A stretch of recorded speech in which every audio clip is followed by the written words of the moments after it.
Le cœur du transformer, c'est cette opération assez particulière qu'on appelle la self-attention. La self-attention a été introduite en 2018 dans Attention is all you need, et pas self-attention is all you need, dans Attention is all you need, et ça a été un papier qui a été extrêmement important.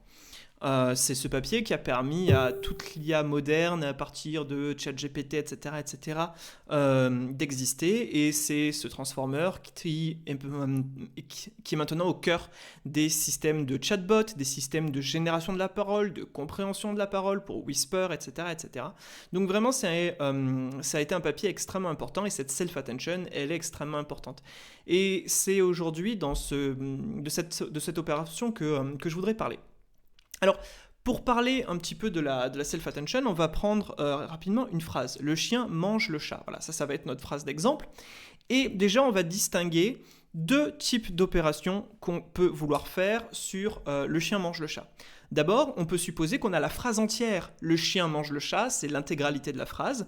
Et on peut vouloir faire des choses comme voir si c'est une phrase qui est positive, négative, donc la classification par sentiment. On peut vouloir savoir quel mot est un verbe, un sujet, etc., ce qu'on appelle du part of speech tagging.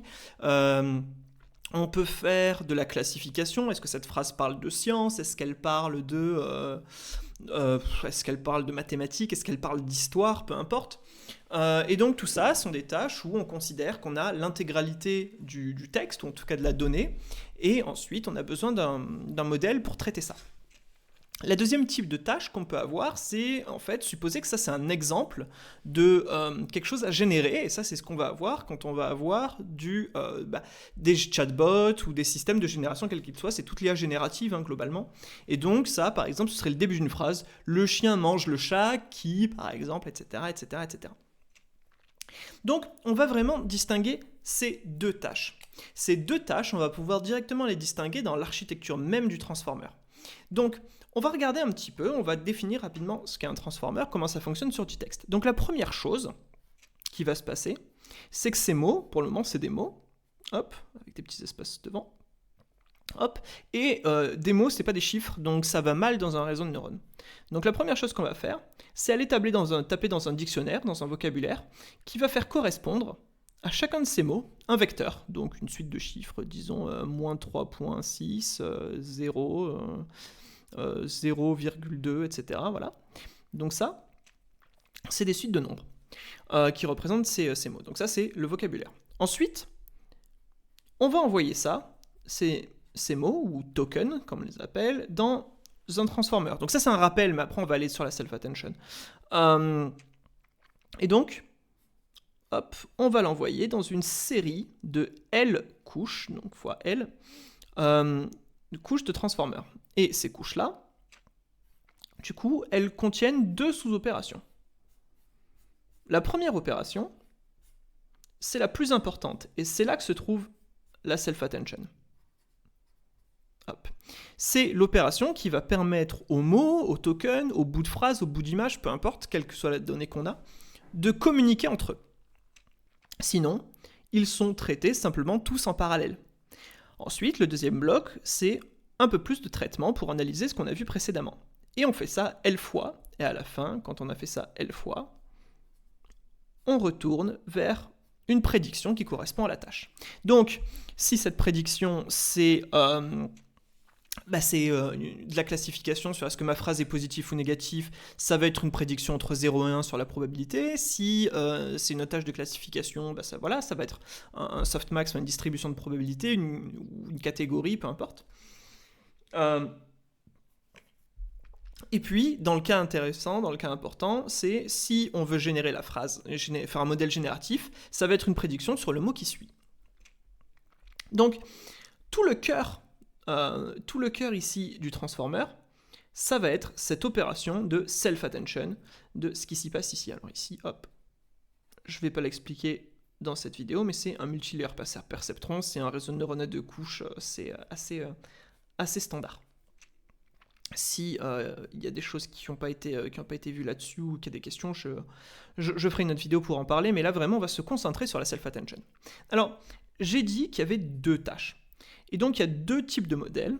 Il y a les encodeurs qui peuvent voir dans le futur, Et il y a les décodeurs, qui eux ne peuvent pas voir dans le futur. Pourquoi on ne peut pas voir dans le futur? Parce qu'on doit le générer. Donc si on peut voir dans le futur, il n'y a plus de tâches. Donc par exemple, si je veux utiliser cette phrase pour apprendre à un décodeur à générer du texte, si j'autorise la self-attention de le à voir chien, en fait, la seule chose que j'apprends à faire, c'est de regarder le mot qui vient après, et la prédiction devient triviale. Mais du coup, quand je vais vouloir l'appliquer en cas réel, comme il n'y a pas de suite, parce que je ne l'ai pas encore généré, il ne peut pas regarder le mot d'après, donc en fait le modèle fait n'importe quoi et ça échoue. C'est ce qu'on appelle ici de l'attention causale.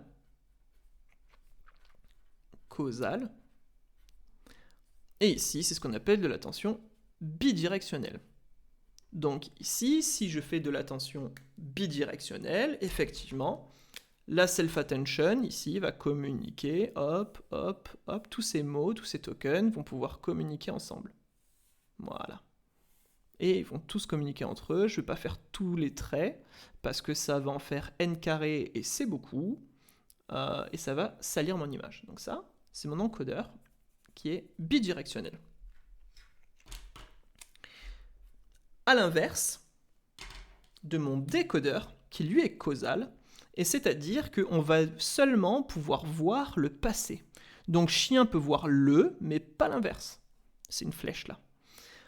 Mange peut voir chien, et il peut voir le, mais le ne peut pas voir mange, et chien ne peut pas voir mange.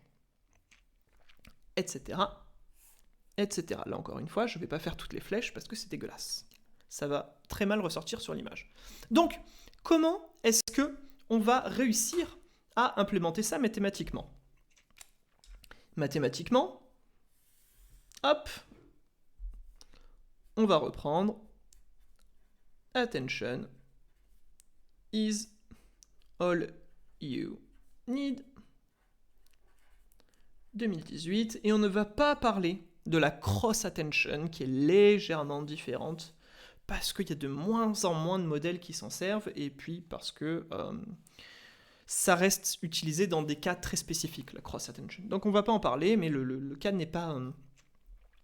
le cas, ça suit en fait le pattern général. Donc comment est-ce que ça va communiquer? Voyons comment ces mots vont communiquer.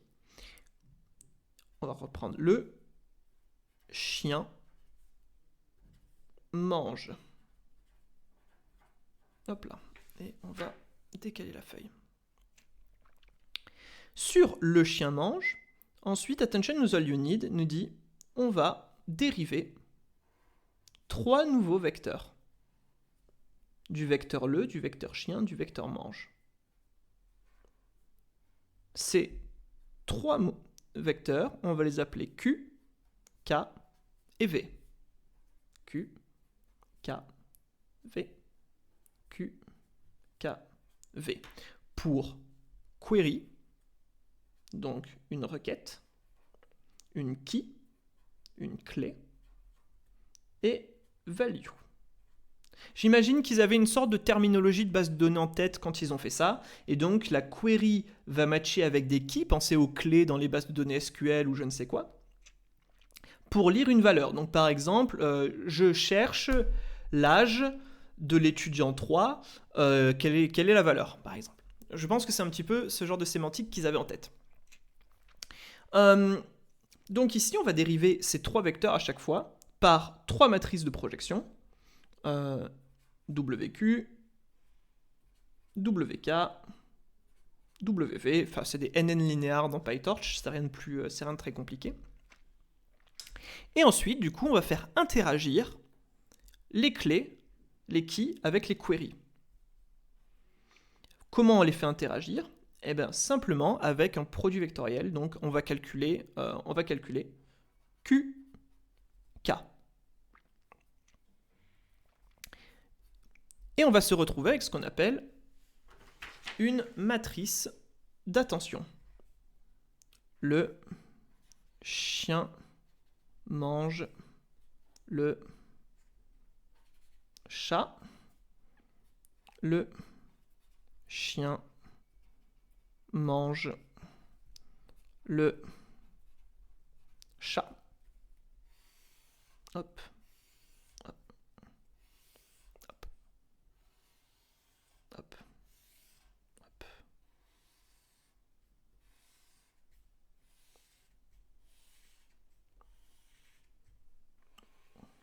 Voilà. Et quand le modèle a appris, il a appris par exemple que mange, c'est un verbe qui va être très intéressé par qui mange quoi. Donc il va peut-être être très intéressé par chien, et peut-être que cette valeur-là, QK, ça va être 12, et un peu moins intéressé par quoi, et ça va être 9. Pas du tout intéressé par les pronoms, donc moins 3,2. Pas très intéressé par lui-même, probablement, donc disons 0,1, peu importe. Pas très intéressé ici par l'article non plus, je dis pronom, c'est article. Par le ici, donc probablement peut-être quelque chose comme moins 5,6, peu importe. Et une fois que j'ai fait ça, du coup, donc je calcule ça pour tous mes. Je vais calculer cette matrice d'interaction pour toutes mes keys versus toutes mes queries, d'où le terme ici en longueur au carré. Donc c'est en fait c'est len ici de ce tableau, c'est la len de query fois la len de key.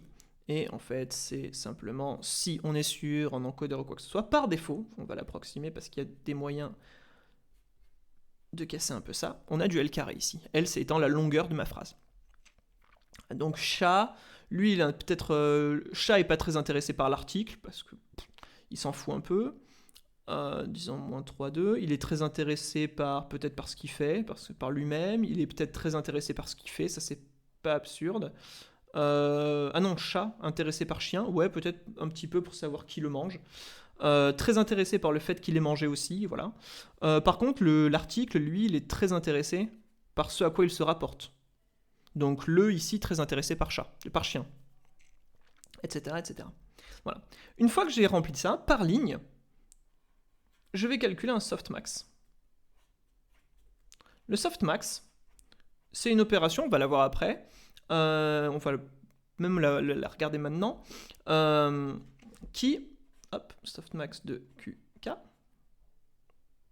sur racine de D, hop, ce racine de D, il n'est pas forcément nécessaire, mais ça se rapporte juste au nombre, hop, ça c'est des vecteurs, qui ont des composantes, et on en parlera une autre fois, c'est vraiment pas important sur la compréhension intuitive de la self-attention.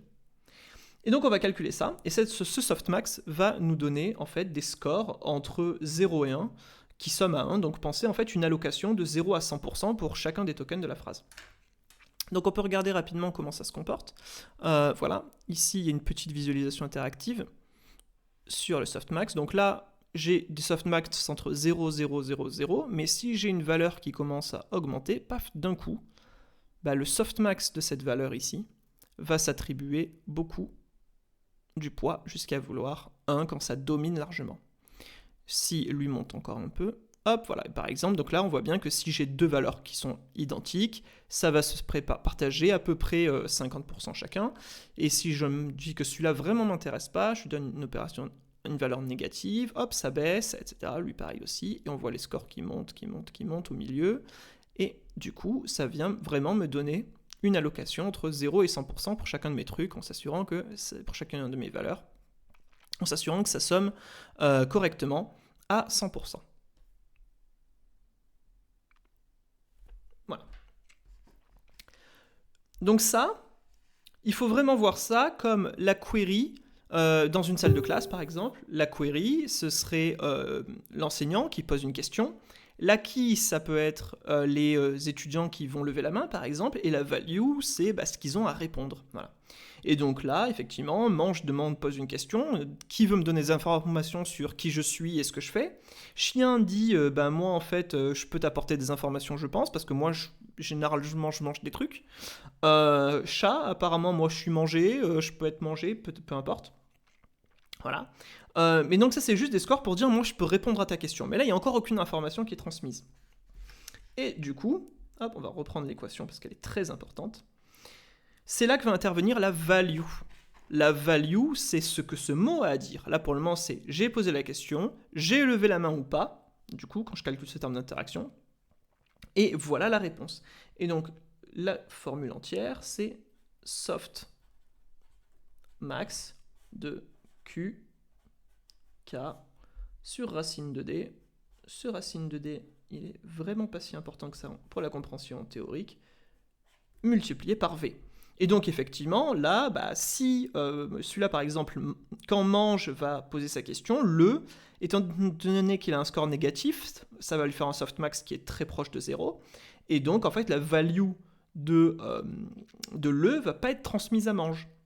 En revanche, comme il est très intéressé par chien et par chat, et un peu plus par chien que par chat, on va peut-être avoir 40% de la value résultante ici, qui va venir de la value de chien, 30% restant de la value de chat, et après le reste qui va se partager un petit peu entre les termes qui restent, entre les autres mots. Voilà. Donc cette opération, on va pouvoir la visualiser avant de parler un petit peu plus de causal, bidirectionnel, etc. Donc là, c'est une self-attention qui est bidirectionnelle, puisque chaque mot peut voir dans le futur. Il y a une autre visualisation qui est ici, où donc j'ai une query ici, hop. Donc ça, c'est ses coordonnées, ok. Je peux la déplacer dans un plan de dimension, on va dire que ma query est bidimensionnelle, elle est en 2D, et j'ai 3 keys ici, et leur value, c'est leur couleur. Donc on voit ici au milieu le softmax, et à droite, la couleur qui est résultante. Donc là, en fait, la pondération des couleurs selon le softmax. Donc si la query correspond beaucoup à la key rouge, on voit que ma couleur résultante est très rouge. Si c'est quelque part en milieu, un peu entre la key qui est rouge et un peu entre la key bleue, j'ai quelque chose qui est un peu violacé. Hop, si je passe ici, j'ai quelque chose de turquoise parce que je suis entre le bleu et le vert. Et si je me rapproche un peu du centre, il y a un peu plus de rouge qui rentre dans la résultante. Et si je vais à l'opposé du bleu, je veux clairement pas de bleu, mais je veux un peu plus de vert et de rouge, et j'ai donc ce vert orangé qui contient pas mal de vert et de rouge. Voilà. Donc c'est exactement comme ça que ça se passe, sauf que ça va pas être des couleurs, ça va être le sens de mon mot ou mon token, le sens des autres mots ou tokens dans la phrase, et du coup la couleur résultante, ça va être une pondération des values de chacun de ces de chacun des tokens avec lesquels il interagit. Quand on a fait ça, là, on est sur du bidirectionnel. Sur du bidirectionnel, on ne peut pas faire un modèle génératif, on ne peut pas prédire les tokens qui suivent, et donc on ne peut pas faire un chatbot à partir de ça. Donc qu'est-ce qu'on fait? En fait, ça va être très très simple. C'est qu'on va interdire les mots de se voir dans le futur, de voir le futur, et pour ça, on va masquer tout ça dans la matrice d'attention. Et c'est très simple, mais c'est très astucieux. Et comme ça, en fait, on peut traiter toute la phrase en parallèle, c'est-à-dire qu'on peut mettre toute la phrase d'un coup dans le transformer, mais chaque mot ne peut voir que les mots qui le précèdent et prédire le mot qui suit. On demande le mot qui suit. C'est cette propriété de traitement parallèle qui est vraiment au cœur de pourquoi est-ce qu'un transformer c'est si puissant. Et parce que en fait, le transformer utilise à merveille le calcul parallèle qui est disponible dans les GPU. On peut lui donner toute la phrase et ça va traiter toute la phrase en parallèle d'un coup. Chaque mot apprend à prédire le suivant en voyant pas ce qu'il suit. Et ça, c'est vraiment ce qui permet au transformer de briller. Les autres architectures avant ça n'avaient pas cette propriété de traitement parallèle. Et donc, si on avait une phrase de, par exemple, 500 mots, il va allait falloir faire 500 itérations dessus au lieu d'une seule. Et donc, ça allait être très très long, genre prohibitivement long, et ça dissuadait vraiment de dépenser de l'argent et du calcul pour faire ça. Voilà. L'autre avantage aussi, c'est qu'une fois qu'on est arrivé à le chien mange le chat, etc., chat, lui, il peut voir tout ce qui s'est passé avant, donc il n'oublie jamais rien de ce qui s'est passé avant, et ça c'est très important, par exemple quand on fait du code, ou quand on génère des choses qui sont sensibles, où il faut suivre un template, il faut suivre vraiment un format de réponse, etc., où il y a une instruction très précise qui a été donnée, ou même il y a tout un livre avant, et on veut chercher juste un chiffre particulier dedans, etc. Chaque mot questionne l'intégralité des choses qui le précèdent. Donc ça, vraiment, c'est ce qui fait que le transformer est si puissant. Alors, il y a quand même un désavantage, c'est que cette grosse matrice en L carré, elle est très coûteuse, du coup, elle a un coût quadratique, et il y a des papiers qui essayent de casser ça pour la ramener à un coût linéaire, à un coût log linéaire, peu importe. Mais évidemment, au bout d'un moment, on fait des compromis, et notamment, le premier compromis qu'on va faire, c'est que on va compresser l'information à un moment donné pour que, l'intégralité du texte précédent n'ait pas à être sauvegardée pour être disponible mot à mot par chaque token, par chaque mot. Donc il y a toujours un compromis qui est fait, il y a toujours éventuellement un coût en performance, et il y a forcément, si on s'amuse à calculer une étape, si on s'amuse à calculer un bout de la phrase, puis le compresser, puis utiliser cette compression dans la suite du texte, du coup on réintroduit quelque chose de séquentiel, puisqu'il faut prendre le début, le compresser, et ensuite la suite de la phrase vient interroger cette compression. Bon, ça c'est des choses qu'on va pas, qui sont un peu au-delà du scope pour aujourd'hui, hein. Mais du coup, voilà, l'opération de transformer, c'est celle-ci, elle est fondamentale, et j'espère que là, c'est bien compris. Une fois qu'on a défini notre self-attention comme étant le softmax de QK sur racine de dv, c'est la formule qu'on a vue juste avant, alors ce qu'on peut définir maintenant, c'est la multi-head self-attention, MHSA, qui est la façon dont on l'utilise fréquemment. Pourquoi est-ce qu'on fait du multi-head et qu'est-ce que ça veut dire plusieurs heads? Eh bien, si on faisait qu'une seule self-attention ici par chacun des layers et qu'on avait disons 8 ou 16 layers, en fait, chaque question pourrait poser que une question par layer, donc c'est-à-dire au final 8 questions, 16 questions, pour en apprendre plus sur lui-même le reste de la phrase. C'est très très peu. Et donc ce qu'on fait en fait, c'est qu'au sein de chaque layer ici, on va mettre plusieurs self-attention en parallèle, ce qu'on va appeler du coup du multi-head self-attention. Et donc effectivement, ici, si je prends mon token, mon mot, hop, je ne vais pas dériver seulement Q, K et V, mais en fait, je vais aussi dériver Q, K, Q1, K1, V1. Voilà, donc Q0, K0, V0, ainsi que du coup, hop, Q2, K2, V2, etc. Une fois que j'ai dérivé chacune de ces valeurs-là, elles partent toutes dans une fonction, la fonction qu'on avait prévue juste avant, où les queries interagissent avec les keys puis les values, ce qu'on appelle le SDPA en fait. C'est comme ça que c'est défini dans PyTorch. Le scaled dot product attention. Et du coup, ça, en sortie, ça va me donner une première sortie au 0, une deuxième sortie au 1, une troisième sortie par tête. En fait, une sortie par tête, puisque chacun ça s'effectue en parallèle, au 2. Une fois qu'on a fait ça, en fait, tout ça c'est concaténé. Donc ça nous fait un grand vecteur où on les met c'est toutes les têtes bout à bout, les sorties de toutes les têtes bout à bout, et on va vouloir les remélanger entre eux pour que ça communique, pour que le résultat de chaque self-attention communique. Donc par exemple, mange, il a pris la première tête, elle allait chercher qui mange, la deuxième tête, elle allait chercher qu'est-ce qui est mangé, la troisième tête, elle allait peut-être aller chercher comment c'est mangé ou je ne sais quoi. Et du coup, là, on a ces informations qui sont côte à côte, mais elles n'ont pas communiqué entre elles. Et donc, c'est à ce moment-là qu'on va faire interagir une autre linéaire, qu'on appelle généralement out, tout simplement. Et du coup, on va réavoir encore ici une autre multiplication matricielle, généralement WO. Et hop, à la fin, j'obtiens bien ici mon résultat de ma self-attention. Et si je suis dans un bloc, en fait, j'ai mon vecteur qui arrive, qui représente mon token. Hop. On a la couche de self-attention ici, avec, on en parlera éventuellement ici, une layer norme si on est en pré-norme. Et ici, ce vecteur, je peux le rajouter là, et ça part dans la suite de mon réseau ici. Voilà.